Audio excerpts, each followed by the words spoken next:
Olá, seja muito bem-vindo a mais um vídeo do nosso canal Lição da Escola Sabatina. Eu me chamo Anderson e é um prazer ter você aqui. Obrigado por estar nos ajudando, partilhando esse canal, divulgando na sua classe Escola Sabatina, se inscrevendo, deixando o like. Estamos na lição da Escola Sabatina, o terceiro trimestre, o Evangelho de Marcos. E junto estamos na lição de número 8, uma continuação da semana passada.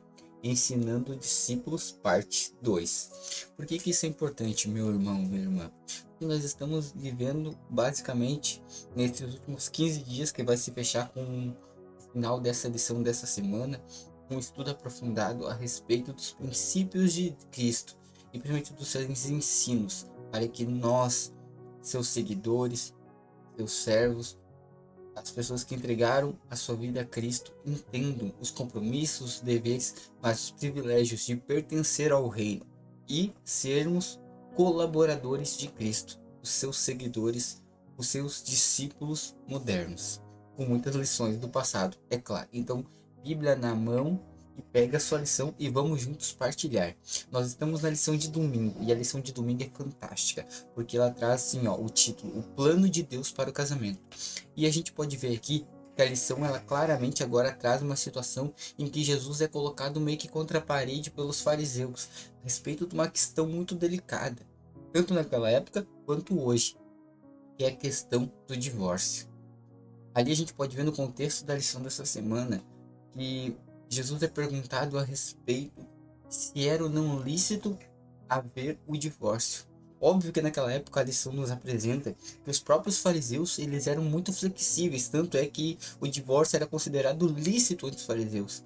Havia duas escolas ali, né?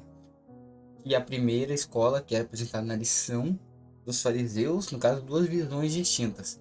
Ela era um pouco mais restrita, digamos assim, dura, firme com a questão do divórcio. Teria que ser por razões de vários critérios ali que não cumprisse, pré-estabelecidos como a lição aponta, ali como negligência matrimonial, falta dos filhos, negligência emocional e infidelidade conjugal. Mas uma outra escola é um pouco mais branda, qualquer motivo, e a escola de Hillel era muito branda a respeito de qualquer motivo para que houvesse o divórcio. Então podemos ver que enquanto uma exigia uma postura mais adequada para que o divórcio fosse feito e devido às condições adequadas à petição, no caso a exigência para ver o divórcio, a outra permitia qualquer coisa, você podia incluir ali e era meio que aceito e formalizado o divórcio. Só que eles queriam saber, no sentido de pegar a Jesus, se ele ia se contrapor à própria lei. E o que diz respeito, por exemplo, a leis mosaicas do Antigo Testamento, de Moisés ali, a respeito do divórcio. E também tinha um porém que estava numa pegadinha meio que escondida ali, porque Herodes ele era casado com outra mulher, então ele adulterava, e ele era um adúltero. E ele queria ver que perfil, que postura, que tipo de resposta Jesus daria a ponto de criar ali tipo um conflito, criar algo que dissesse, ó, Jesus está falando coisas a respeito de você, Herodes. Era tudo uma estratégia. Mas o que Jesus fala? Jesus pergunta: o que está escrito na lei? E como diz a respeito da lei? E ali é explicado a respeito da lei sobre o que é o casamento, que é uma união de duas pessoas que abandonam sua casa, seu lar e se tornam uma só carne, estabelecendo uma família, e também mostra os princípios a respeito do divórcio, que no original das leis mosaicas, não essa lei um pouco adulterada, mudada pelos fariseus daquela época, mas a lei original, o divórcio não era um meio para criar uma facilitação para as pessoas se separarem, abandonarem seus lares, o homem casar com quem ele quisesse, mas era uma lei para a proteção da família e principalmente da mulher, para que ela tivesse garantias de proteção quando o marido não tivesse, quando faltasse os filhos e outras coisas mais. Então havia ali uma lei de proteção.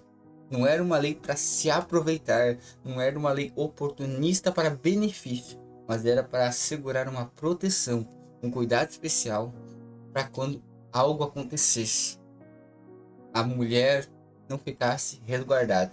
Então a gente vê ali claramente que Jesus focou em trazer aquele fariseus e aqueles líderes daquela época, não no sentido de apoiar uma atitude como o divórcio, mas restabelecer um padrão de Deus, que nunca foi a separação do homem e da mulher, mas foi ter um lar saudável, estável, em que entendessem que Deus abençoou o casamento entre homem e mulher para se tornar uma instituição muito sagrada, que deve ser preservada, e trazendo assim coisas importantes para mim e para você. A lição nos enfatiza como podemos fortalecer os casamentos na nossa igreja. Nós temos visto e sabemos que nós vivemos numa era de separação como nunca.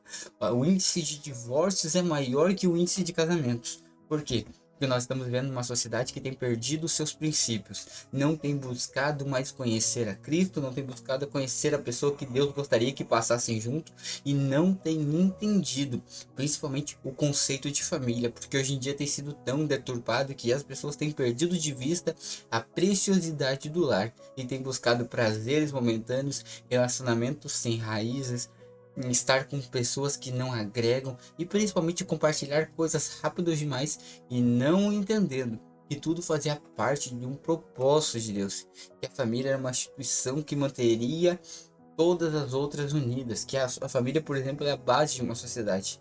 Agora, se a família é desestruturada, a sociedade é desestruturada. E muitas vezes, até mesmo dentro das nossas igrejas, dos nossos lares, quantas vezes não temos casais que estão sofrendo por umas crises espirituais, porque um quer servir a Deus e outro não, ou vários outros problemas dentro do relacionamento. Nós precisamos entender que Deus tem um projeto para a família, Deus tem um projeto para o casamento, mas a gente também tem que estar disposto a seguir o projeto de Deus.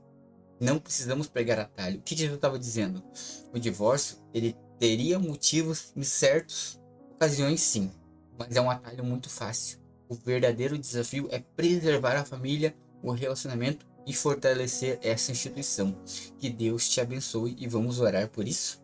Senhor Deus, obrigado pelo ensino que tivemos. Obrigado por entendermos que a instituição é muito importante, chamado família. Obrigado pelo privilégio que temos de partilharmos essas dádivas. Obrigado porque o Senhor se importa com nós e com nossos lares. Abençoa-nos em nome de Jesus. Amém. Então, você sabe, estamos esperando você no próximo encontro da lição da Escola Sabatina.